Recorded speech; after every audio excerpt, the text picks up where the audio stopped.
इस्रायलच्या नुसार शेवटचा महिना आहे. आणि जर आपण हिशोबाचं वर्ष जर पाहिलं तर कसं धरलं जातं, एप्रिल पासून तर मार्च पर्यंत, 31 मार्च पर्यंत. मला सुरुवातीला असं वाटायचं जानेवारी ते डिसेंबर पाहिजे होतं, हे असं कसं काय. परंतु त्याचं उत्तर मला कधीच मिळालं नाही. आणि जेव्हा पवित्र शास्त्र वाचण्यात यायला लागलं त्यावेळेस लक्षात आलं की इस्रायलाचा पहिला महिना कोणता माहिती आहे तुम्हाला? एप्रिल महिना. आणि एप्रिल महिन्याला इस्रायल लोक काय नावाने हाक मारतात? आबीब महिना. काय म्हणतात? आबीब महिना. मी रात्री विचार केला, मी म्हटलं आता मार्च महिना आहे, त्यानंतर आम्ही गेल्या डिसेंबर महिन्यामध्ये प्रभू येशू ख्रिस्ताचा जन्मदिवस साजरा केला. किती तारखेला? 25 तारखेला. आणि संपूर्ण जगामध्ये येशू ख्रिस्ताचा जन्म 25 तारखेला साजरा केला जातो. तर पवित्र शास्त्रानुसार तो जन्मदिवस कधी असायला पाहिजे ह्याचं आपण थोडंसं मनन करूया वचनामधून. सगळ्यांनी पवित्र शास्त्र काढायचंय, तुमचं पेन तयार ठेवा. आणि बायबलमध्ये एक गोष्ट असे लिहिली, या गोष्टी अशाच आहेत की काय याविषयी ते शास्त्रात प्रतिदिवशी शोध करीत गेले. आणि पवित्र शास्त्रामध्ये पण पाहायचंय खरंच हे असं आहे का. हालेलुया. केवळ आपले पालक सांगतात म्हणून विश्वास ठेवायचा, स्वतः तपासून पाहायचंय. पालकावर अंधविश्वास ठेवू नका, डोळे झाकून विश्वास ठेवू नका, मी जरी असलो तरी पण. कशावर विश्वास ठेवायचा? परमेश्वराच्या वचनावर. हालेलुया. फ्रँकोई बरेच दिवसातून आली, फ्रँकोईचं स्वागत करूया. अजून कोणी आहे का नवीन पहिल्यांदा आला चर्च मध्ये? ताई आल्यात ना? हा ताई 2 मिनिटं उभे राहा. भाऊसाहेब दादा बऱ्याच वेळा आलेले. भाऊसाहेब दादाची पत्नी आहेत ताई, नाही काय त्यांचं आपण टाळ्या वाजवून स्वागत करूया. ठीक आहे. यावेळेस आपण पवित्र शास्त्रामधून पाहूया लूक शुभवर्तमान, त्याचा पहिला अध्याय 5व्या वचनापासून आपण काही वचनं पाहणार आहोत. लूक शुभवर्तमान इतिहास लूक शुभवर्तमान पहिला अध्याय.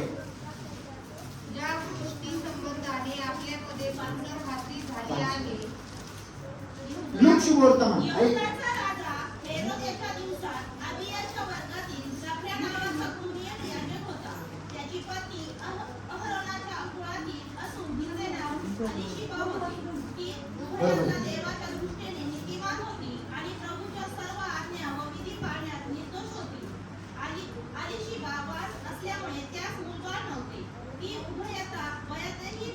बस प्रार्थना करूया. प्रिय प्रभू, तुम्हाला धन्यवाद देतो, तुमची स्तुती करतो. देवाच्या वचनाच्या द्वारे तुम्ही आमच्याशी बोला आणि तुमचं गौरव होता. प्रभू येशू क्षमा. आमेन. प्रियांनो, या ठिकाणी आपण देवाच्या वचनामधून जर पाहिलं तर प्रभू येशू ख्रिस्ताचा जन्म हा कधी असायला पाहिजे यासाठी आपण सुरुवातीला काही थोडेफार पुरावे पाहूया.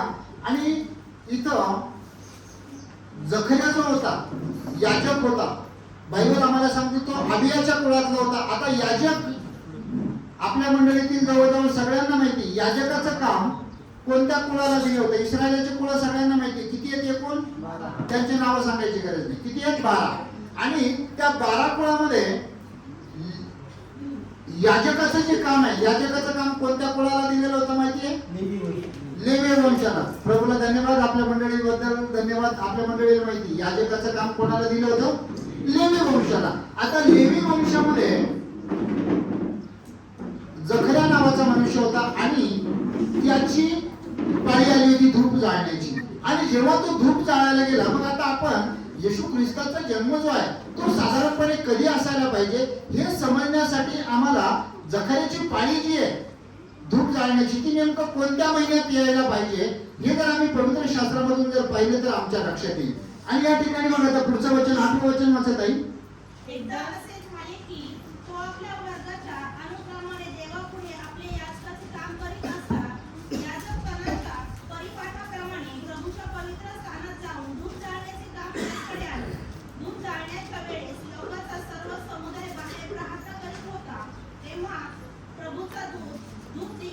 वेदीच्या देवीच्या वेदीच्या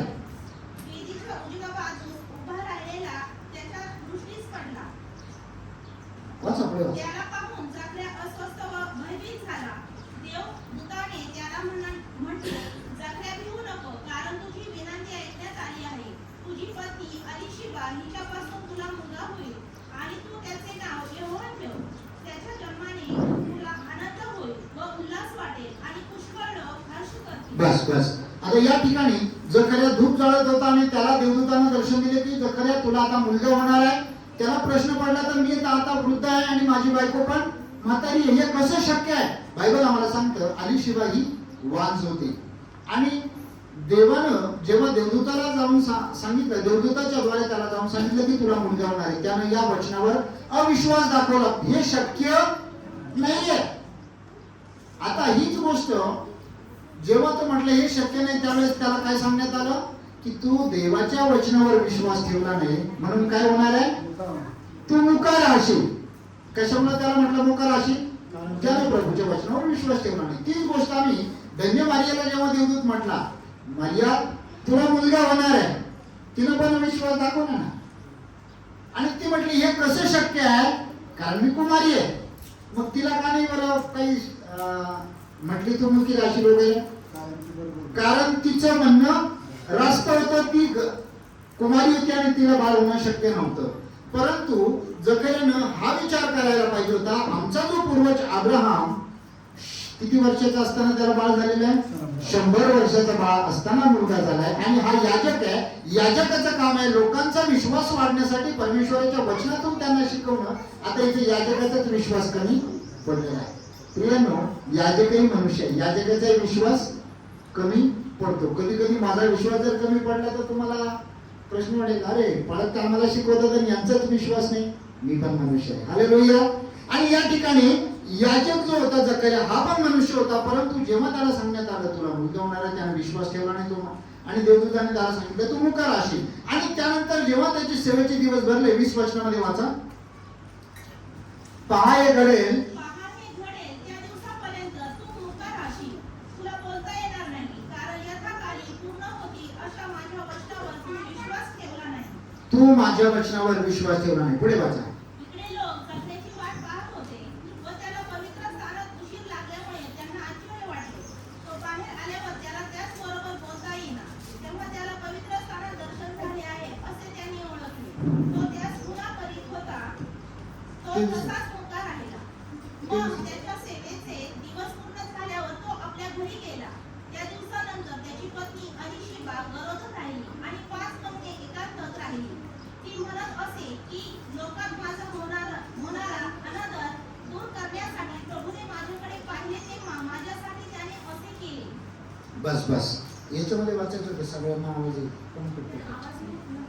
हॅलो हॅलो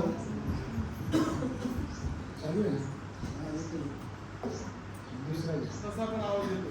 ठीक आहे. मागच्या आवाज येतो ना? हो.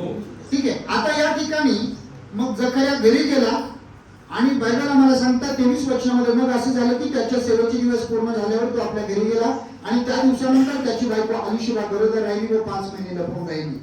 त्यानंतर घरी गेले आणि ती गरोदर राहिली असं आम्हाला देवाचं वचन सांगतं. त्यानंतर परत धन्य मारिया आई प्रभू येशूची माता जी आहे तिला देवदूतांना दर्शन दिलं. 36 वचनामध्ये वाचा. पहा, तुझ्या नात्यातील अलीशिबा हिलाही म्हातारपणी पुत्र गर्भ राहिला आहे आणि जिला वांझ म्हणत तिला हा 6वा महिना आहे. बस. आता जेव्हा धन्य मारिया तिला देवदूताने खबर दिली की आता तू गरोदर राहशील आणि तुझ्या नात्यातली जी अलीशिबा आहे तिला कितवा महिना आहे? 6वा महिना. आणि अलीशिबाला जे बाळ झालं त्या बाळाचं नाव काय? बप्तिस्मा करणारा योहान.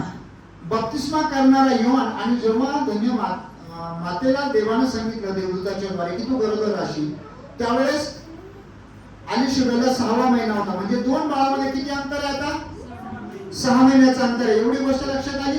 आता 6 महिन्याचं अंतर आहे. पुढे काय झालं? 36 वचन वाचलं आपण. 46 वचन वाचा.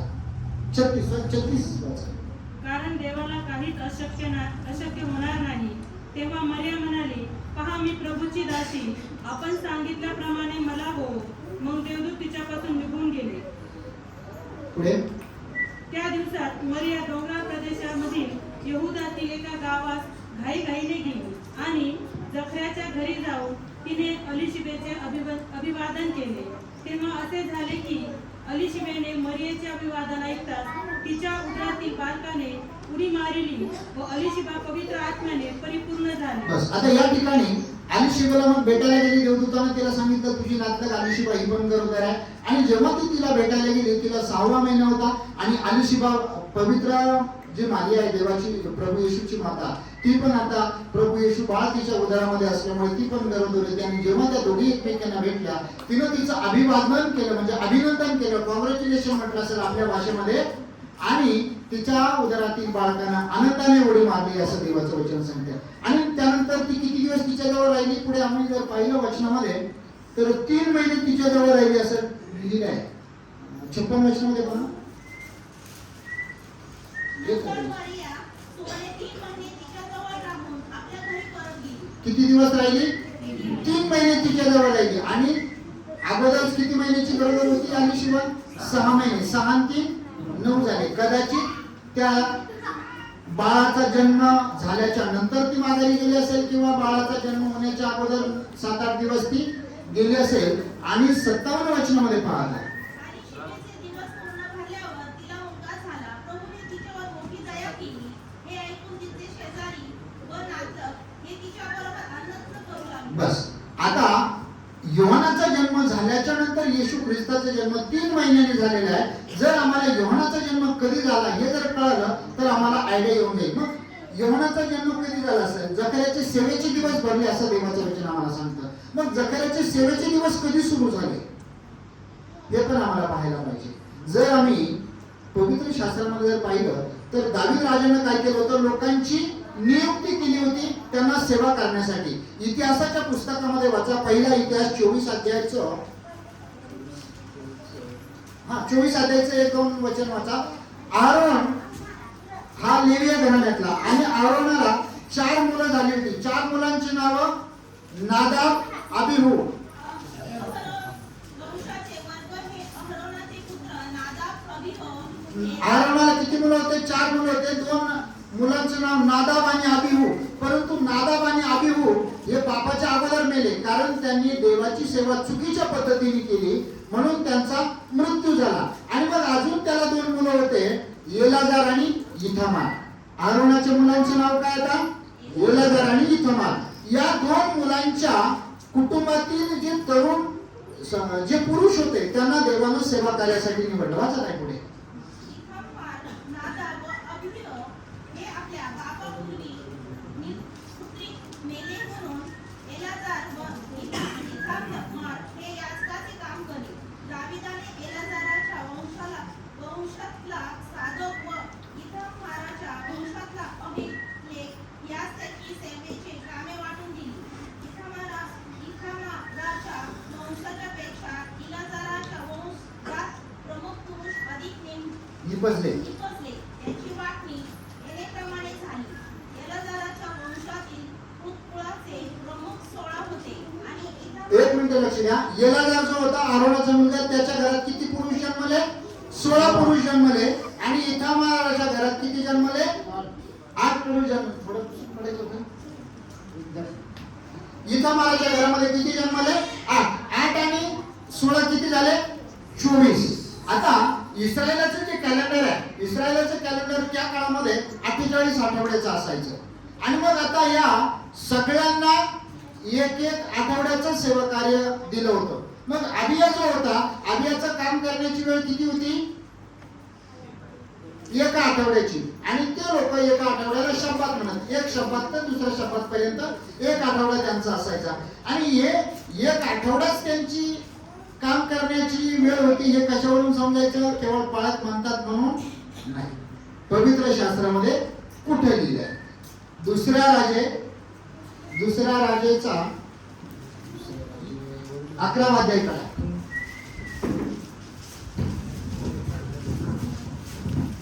दिसतं ना? सगळ्यांना दिसतंय?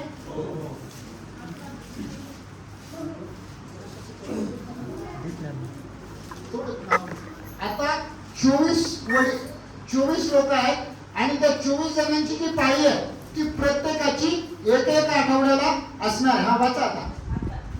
दुसरा राजे 11वा अध्याय 5वं वचन. त्याने त्यास सांगितले,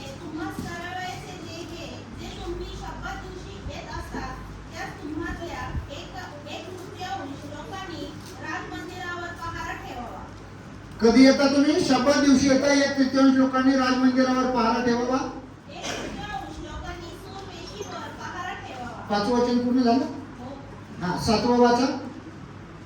शपथ दिवशी तुमच्या ज्या 2 तुकड्या कामावरून जात असतात त्यांनी राजाभोवती राहून परमेश्वराच्या कामावर कधी येतात? शपथ दिवशी कामावर येतात. पण शपथ कधी सुरू होतं माहिती आहे तुम्हाला? मी कधी सांगितलं शपथ कधी सुरू होतं? शुक्रवारी किती वाजता? सूर्य मावळल्याच्या नंतर. सूर्य मावळला 6 वाजता की शपथ सुरू होतो. आणि शपथ कधी संपतो? शनिवारी संध्याकाळी. ठीक आहे. शपथ दिवस कोणता आहे मग? शनिवार. शपथ दिवस रविवार नाहीये. आणि शब्दाला जसं इंग्रजीमध्ये शनिवारला सॅटरडे म्हणतात, हिब्रू भाषेमध्ये शनिवारला शब्बात म्हणतात. लक्षात आलं? आणि तो शब्बात दिवस शनिवारचा जो आहे ते शब्बात दिवशी कामाला यायचे, म्हणजे शुक्रवारी संध्याकाळी कामावर यायचे आणि परत एक आठवडाभर त्यांच्या त्या ड्युट्या संपल्या की परत दुसऱ्या वेळेस शुक्रवारी संध्याकाळी ते कामावरून जायचे. हा 9वं वचन वाचा नाही. यहोयादा याचकाळी केलेल्या हुकुमाप्रमाणे त्या शपथपद्धतींनी केले. शपथ दिवशी जे लोक कामावर यावयाचे होते, ते जे कामावरून घरी जावयाचे होते, ते सर्व घेऊन ते यहोया याजकाकडे आले. यहोयादा याजकाकडे आहे. ठीक आहे. कामावर जायचा क्रम कधी असायचा? शब्बात दिवशी. एक शब्बात ते दुसरा शब्बात. म्हणजे प्रत्येकाची कामाची जबाबदारी किती दिवसासाठी असायची? आठवड्याची. आणि मग अबिया जो होता, देवाचं वचन आम्हाला सांगतं, अबिया त्याच्या वर्गाप्रमाणे याजनिकी करत होता, याजकाचं काम करत होता. आता याजकाचं काम त्याचं कधी असायला पाहिजे? मग आता अजून इथं आपल्याला एक बघायचं, वलांडन सण जो आहे, वलांडन सण कधी येतो? आणि इस्रायलाचा पहिला महिना कोणता आहे? आबीब महिना. एवढं लक्षात ठेवा. इस्रायलाचा पहिला महिना कोणता आहे? आबीब महिना. आता वलांडन सण जो आपण साजरा करतो, सध्या 40 दिवसाचे उपवास चालू आहे सगळ्यांना. किती जणांनी उपवास धरले? उपवास तुमचा मोडला. तुम्ही मला सांगितलं, बायबल सांगतं तुम्हाला उपास आहे हे मनुष्यास दिसावं म्हणून करू नका. दुसरी गोष्ट, आम्ही बाकीची परमेश्वराच्या वचनाप्रमाणे आम्ही उपास न करता हे 40 दिवस परंपरा म्हणून धरतो. ते का धरतो माहित नाही. बायबल आम्हाला काय सांगतं? उपास कशासाठी धरला पाहिजे? बहिणी मानून सांगा फक्त, पुरुषांनी नाही. उपास कशासाठी धरायचा? आपल्यासाठी, आपल्या मुलाबाळासाठी, आपल्या धनासाठी. ठीक आहे. आम्ही कशाचे धरतोय? दुःखाचे. कोणाचं दुःख झालंय? नेमकं काय दुःख झालंय? बायबल आम्हाला सांगते उपास कशासाठी धरायचा? आमच्या स्वतःसाठी, आमच्या मुलाबाळासाठी आणि आमच्या, हे कुठं लिहिलंय? गणू नाही ना? यजरा बरोबर आहे. आणि कितवा अध्याय? 8वा अध्याय 21 वचनामध्ये. यजरा 8वा अध्याय 21 वचनामध्ये लिहिले उपास कोणासाठी धरायचा? आपल्यासाठी, आपल्या मुलाबाळासाठी आणि आमच्या धनासाठी. त्याच्यामुळे उपवास धरण्यामध्ये आमचा स्वार्थ असलाच पाहिजे. हालेलुया. आणि या ठिकाणी मग आबीब महिना जो आहे, त्या आबीब महिन्यामध्ये वलांडन सण येतो. वलांडन सण आपण वलांडन सण म्हणजे कधी करतो? ज्या दिवशी प्रभू येशू ख्रिस्ताचा मृत्यू झाला त्या दिवशी वलांडन सण होता. आणि त्या येशू ख्रिस्ताचा मृत्यू, गुड फ्रायडे जो वलांडन सण आहे तो आम्ही साजरा करतो. वलांडन सण हा कधी येतो? गुड फ्रायडे कधी येतो? अंदाजे आपल्याकडे जर पाहिलं तर एप्रिल महिन्यामध्ये येतो, परंतु त्याची तारीख काय कधी पण राहते. वार मात्र फिक्स असतो. परंतु पवित्र शास्त्रामध्ये तो वलांडन सण फिक्स किती तारखेला असतो? इस्रायलमध्ये फिक्स किती तारीख असते माहिती आहे का कोणाला? 23 अध्याय काढा. लेवीचं पुस्तक 23 अध्यायाचं 5 वचन काढा बरं. पहिल्या महिन्याच्या चतुर्दशीस पहिल्या महिन्याच्या चतुर्दशीस संध्याकाळी परमेश्वराचा वलांडन सण येतो. संध्याकाळी कधी येतो वलांडन सण? संध्याकाळी सुरू होतो. पहिल्या महिन्याच्या चतुर्दशीस म्हणजे शब्दात दिवशीच तो सुरू होतो. पहिल्या महिन्याच्या चतुर्दशी संध्याकाळी. इंग्रजी बायबल मध्ये जर तुम्ही वाचलं तर असं त्या ठिकाणी पाहायला मिळेल, Passover starts on the 14th day of first month. 14th म्हणजे 14वा दिवस. किती तारखेला येतो? बायबल मध्ये वलांडन सणची तारीख काय केली मग आता? ठीक आहे. आता 14 तारखेला वलांडन सण येतो. आता त्यांचं कार्य जे हे तिथून पुढे चालणार इस्रायलाचं काम. आणि मग 15 तारीख 15 ते 21 आणि 21 ते 28 किती आठवडे झाले? पहिला आठवडा, दुसरा आठवडा. त्यानंतर एप्रिल, हा एप्रिल म्हणजे कोणता महिना आपल्या भाषेमध्ये? एप्रिल नंतर कोणता महिना आहे? मे आणि नंतर जून. आता मे ची परत 1 तारीख ते 7 नंतर 8 ते किती? 14. त्यानंतर 15 ते 21 आणि 22 ते 28. इथं 1 2 3 4 आणि परत जून महिन्यात 1 ते 7 आणि 8 ते 14. हे तात्पुरतं तुमच्या लक्षात येण्यासाठी मी लिहिलंय. आता जखऱ्याची जी पाळी होती ती कधी येते हे आपण पाहूया. परत जाऊया पहिला इतिहास 22 अध्याय, 24 अध्यायचं 7 आणि 8 वचन. त्यामध्ये आम्हाला पाहायला मिळतं की पहिली चिठ्ठी यहोयारीबाची निघाली. कोणाची निघाली? मग त्याने किती दिवस काम करायचंय?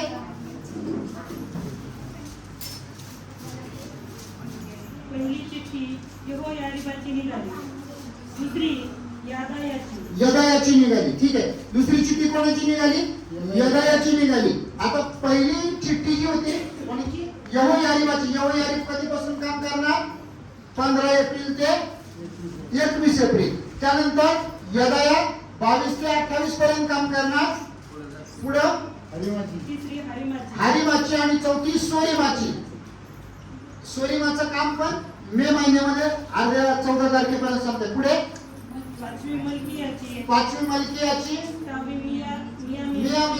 6वी मियामीनाची, 7वी हक्कोसाची, 7वी चिठ्ठी हक्कोसाची आणि 8वी चिठ्ठी आबियाची. Praise the lord. 8वी चिठ्ठी कोणाची निघाली? आबियाची निघाली. म्हणजे आबिया कधी काम करत होता? जून महिन्याच्या 8 ते 14 तारखेला. आणि त्याचा दुसरी पाळी कधी येईल? मग दुसरी पाळी त्याची डिसेंबर महिन्याच्या 8 ते 14 तारखेला. लक्षात आलं? तिथून पुढे जर 6 महिने तुम्ही मोजले जून पासून पुढे कधी येते? मग जर जखऱ्या, आता परत इथं पाहूया, जून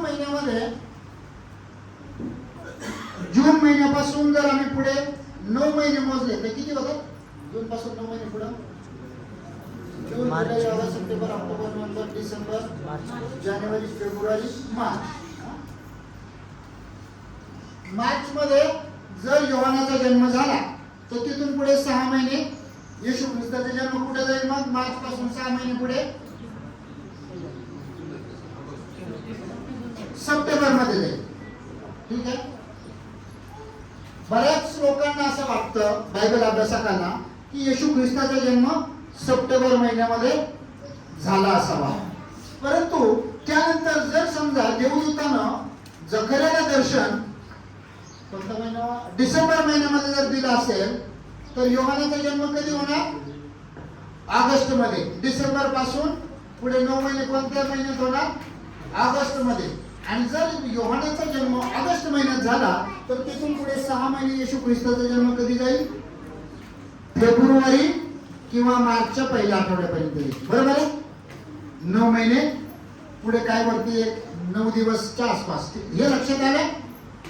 थोडस डोक्यावरून जाईल परंतु तुम्हाला अजून एकदम सोपं करून सांगतो. आता हा पहिला पुरावा पाहिला.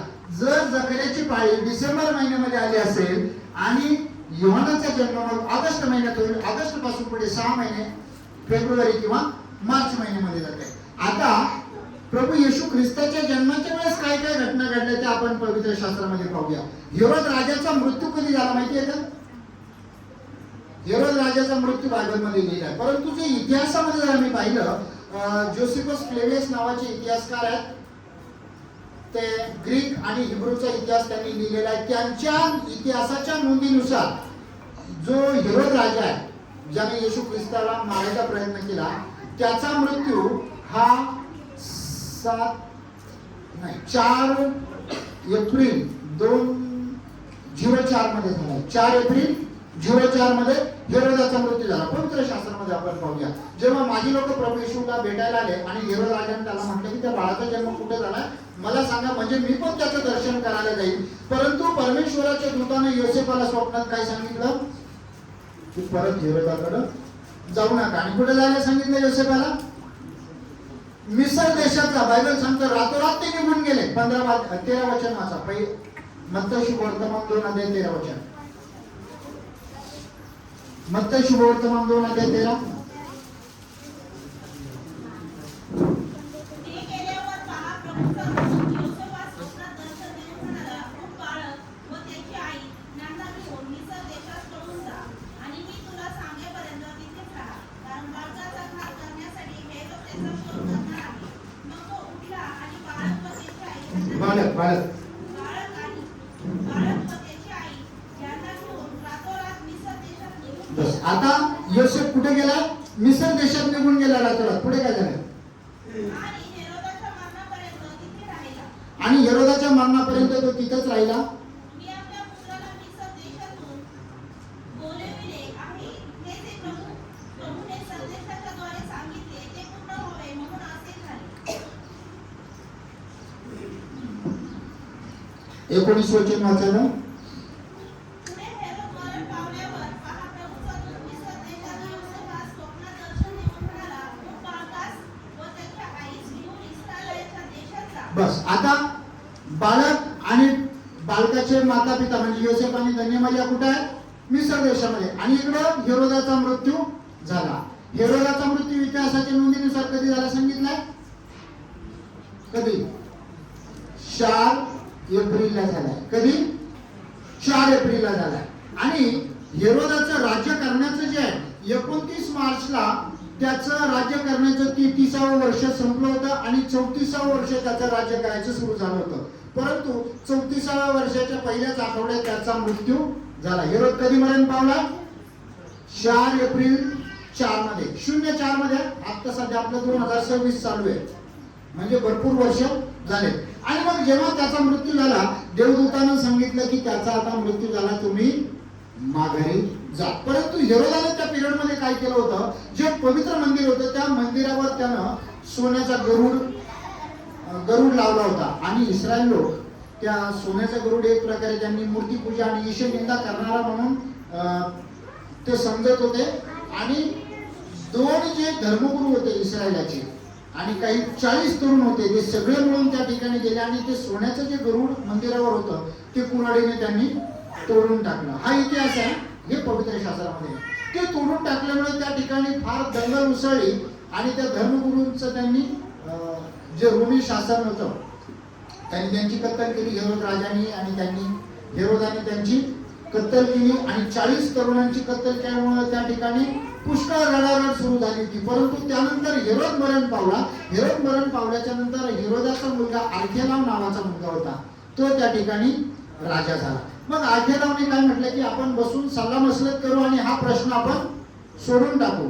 आणि मग आर्खेलावने काय केलं, काही सैन्य त्यांच्याकडे पाठवलं यहुदी लोकांकडे की आपण हा प्रश्न सोडून टाकू. परंतु या लोकांनी त्या आर्खेलावच्या सगळ्या सैन्याला दगडमार केला. ठीक आहे, एवढं लक्षात ठेवा, त्यांनी त्यांना दगडमार केला. परंतु इकडे योसेफ आल्याच्या नंतर योसेफाला परत काय सांगितलं? 20 वचन वाचा. 20.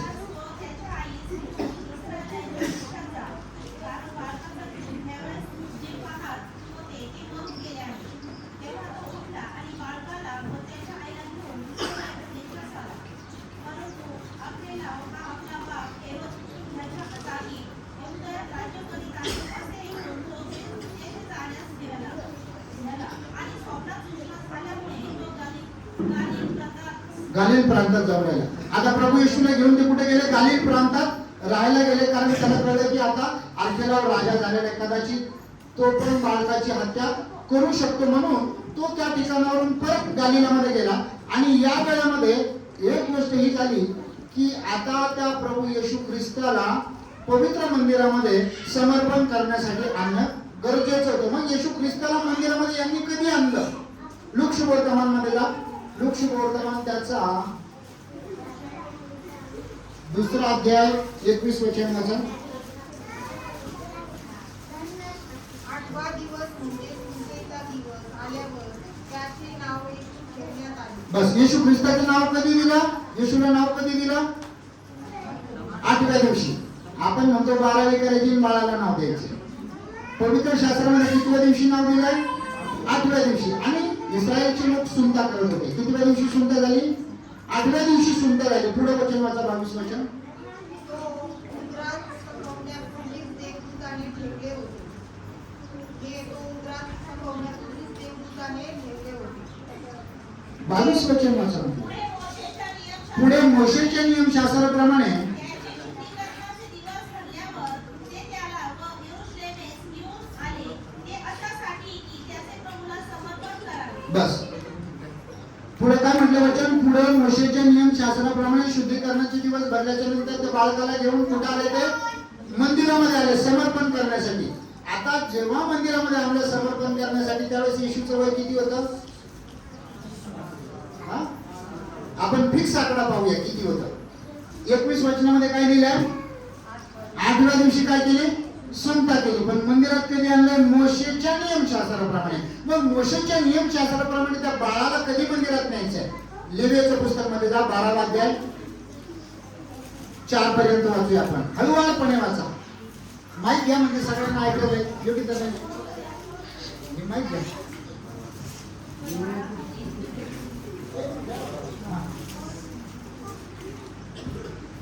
हॅलो हॅलो हा वाचा पटकन. परमेश्वर मोशेला परमेश्वर मोशेला म्हणाला, म्हणाला, इस्राയേल लोकांना सांग की इस्रायल लोकांना सांग की स्त्री गर्भवती होऊन तिला मुलगा झाल्यास तिने 7 दिवस अशुद्ध राहावे. किती दिवस अशुद्ध राहावं? 7 दिवस अशुची राहावे. ऋतुकाली जशी तू दूध बसते तशीच तू अशुद्ध समजावी. 8व्या दिवशी त्या मुलाची सुंदर करावी. बस. आता या ठिकाणी बाळाची सुंता कधी करायची? 8व्या दिवशी. येशू ख्रिस्ताची सुंता कितव्या दिवशी झाली? वचनाप्रमाणे 8व्या दिवशी. पुढे काय म्हटलं? नंतर त्या स्त्रीने आपल्या रक्तस्रावापासून शुद्ध होण्यासाठी 33 दिवस. कंठावे. बस. किती दिवस कंटायचे? 7व्या दिवसापर्यंत अशुची राहायचं. 8व्या दिवशी सुंता आहे आणि तिथून पुढे 33 दिवस अजून थांबायचं. म्हणजे 7 दिवस अगोदरचे तो 8वा दिवस याच्यामध्ये येतो या 33 मध्ये. 7 दिवस आणि 33 दिवस किती झाले? 40 दिवस. पुढे काय म्हटलं मग? तिची शुद्ध होण्याची मुदत पुरी होईपर्यंत तिने कोणत्याही पवित्र वस्तूला स्पर्श करू नये व पवित्र स्थानात जाऊ नये. बस. पवित्र स्थानात ती 40 दिवसापर्यंत जाऊ शकते का? नाही. मग कितीव्या दिवशी पवित्र स्थानात जायचंय? 41व्या दिवशी. सुधीर भाऊ टाळ्या वाजवा. कितव्या दिवशी पवित्र स्थानात जायचंय? मग जेव्हा प्रभू येशू ख्रिस्ताला पवित्र स्थानात समर्पण करण्यासाठी नेलं त्यावेळेस येशूचं वय किती होतं? आता 41 दिवसाचं. बरोबर. आता 41 दिवसाचं वय आणि हेरोदाचा मृत्यू हा याचा आपण आता थोडंसं गणित पाहणार आहोत. परंतु हेरोदाचा मृत्यू जो झाला तो 4 एप्रिलला झाला म्हणतात. 29 मार्च ते 4 एप्रिल पर्यंत कधी पण असू शकतो. 29 मार्च पासून 4 एप्रिल पर्यंत कधी पण झाला आहे. परंतु 4 एप्रिल ही तारीख फिक्स समजली जाते. आता त्या दिवशी म्हणजे त्या 2004 मध्ये जो आबीब महिना होता तो एप्रिल आणि वलांडन सण जो आहे त्या काळामध्ये एप्रिल महिन्याच्या 11 तारखेला होता. त्या दिवशी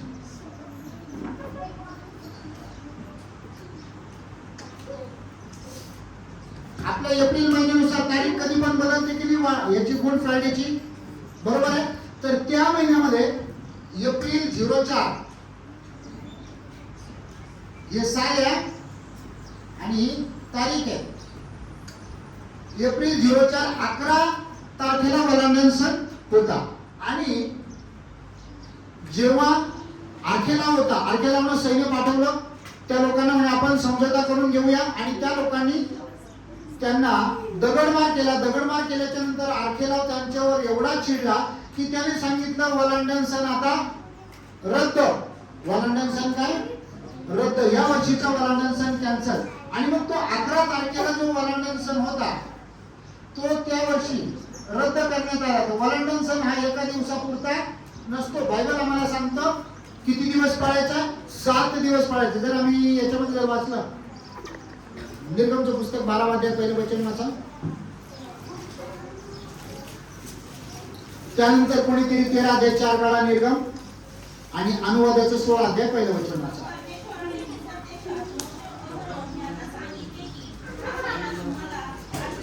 आरंभीचा महिना बरोबर 13 अध्याय 4 वचन वाचा.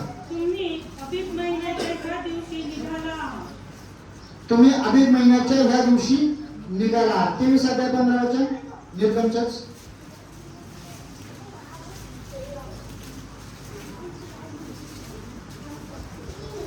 बेकबीर भाकरीचा सण पाळा. त्या सणात माझ्या आज्ञेप्रमाणे अबीब महिन्यातील नेमिलेल्या समयी 7 दिवस तू बेकबीर भाकरी खा. कारण त्याच महिन्यात तू मिसर देशातून बाहेर निघालास. कुणी रिकाम्या हाताने माझ्या समोर येऊ नये. बस म्हणजे हा अबीब महिन्यामध्ये जो वलांडन सण आहे तो जवळजवळ 7 दिवस इस्रायलामध्ये पाळतात. किती दिवस पाळतात? 7 दिवस पाळतात. आणि यांनी काय केलंय? अर्घ्य लावणी आता वलांडन सण रद्द केलाय. परंतु त्याच्या अगोदर आम्ही पाहिलंय धन्य मारिया आणि योसेफ बालकाला घेऊन मंदिरामध्ये समर्पण करायला गेलेले आहेत. आणि जर नवीन करारामध्ये जर आम्ही अजून वाचलं तर बायबल आम्हाला सांगतो प्रतिवर्षी म्हणजे दरवर्षी येशू ख्रिस्ताचे आई वडील येशूला घेऊन दर वलांडन सणाला त्याला ते घेऊन जात असत. आणि पहिल्यांदा जेव्हा वलांडन सणाला प्रभू येशूला नेण्यात आलं त्यावेळेस येशूचं वय किती होतं? 41 दिवसाचं. आणि त्या दिवशी तारीख किती होती? 11 एप्रिल. 11 एप्रिलला वय होतं 41 दिवसाचं. तर तिथून माघारी जर आम्ही आलो 41 दिवस माघारी जर आलो तर किती होईल? 31 मार्च पर्यंत किती? 11 दिवस बरोबर. 31 मार्च पर्यंत 11 दिवस. आणि एक ते कसं होईल? बरं तारीखच लिहितो आपण. 1 2 3 4 5 6 7 8 9 10 11 12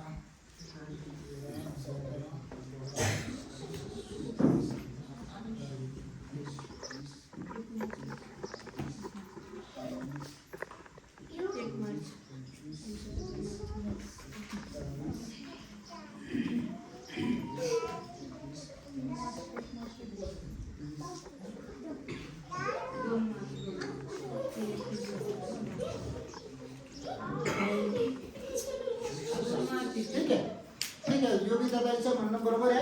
11 तारखेपासून आपण 41 दिवस माघारी जाऊया. मोजा आता तुम्ही मोजा.